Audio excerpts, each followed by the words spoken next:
സന്തോഷിച്ച് ചിരിക്കണം ചിരിക്കണം എന്ന് പറയുമ്പോഴേ പുറമേ ചിരിക്കാൻ പറ്റും.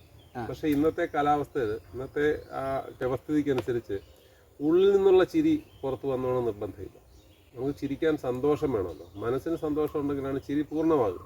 അതെ, എങ്കിലും അങ്ങ് പറഞ്ഞതനുസരിച്ച് ചിരിച്ചുകൊണ്ട് തന്നെ ചോദിക്കാം. അതെ, നല്ല ചിന്തയിൽ നിന്നാണ് നല്ല ചിരി വിരിയുക. അതെ, പക്ഷെ നല്ല ചിന്തകളെ ജനിപ്പിക്കാൻ പാകത്തിനല്ല നമ്മളുടെ സാഹചര്യം നിൽക്കുന്നത്. പക്ഷെ ഇതിൻ്റെ മറുവശവും കൂടിയുണ്ട്.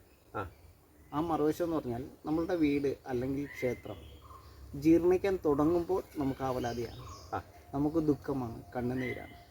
പക്ഷേ ജീർണതയുടെ ഒരു ലെവൽ വിട്ട് അത് കൂപ്പുകുത്താൻ തുടങ്ങുമ്പോൾ, അത് കൂടുതൽ കൂടുതൽ ജീർണിക്കുമ്പോൾ ഉള്ളിൽ ഒരു ചെറിയ ചിരി വിരിയും. അത് പുനരുദ്ധാരണം സമയമായിരിക്കുന്നു.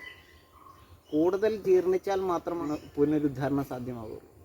അത് ക്ഷേത്രത്തിനായാലും വീടിനായാലും നാടിനായാലും.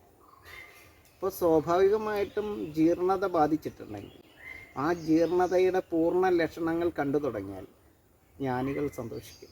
കാരണം എവിടെയോ ഒരു അവതാരം പ്രത്യക്ഷമായി സർവ്വജീർണതകളെയും ഇല്ലായ്മ ചെയ്യുന്ന ഒരു കാലത്തിനുള്ള തുടക്കമാണ് ആ ജീർണത. പുനരുദ്ധാരണം അടുത്തു എന്ന് തന്നെ നമുക്ക് വിചാരിക്കാം. അതുകൊണ്ട് മോഹൻജിക്ക് തീർച്ചയായിട്ടും ചിരിക്കാം.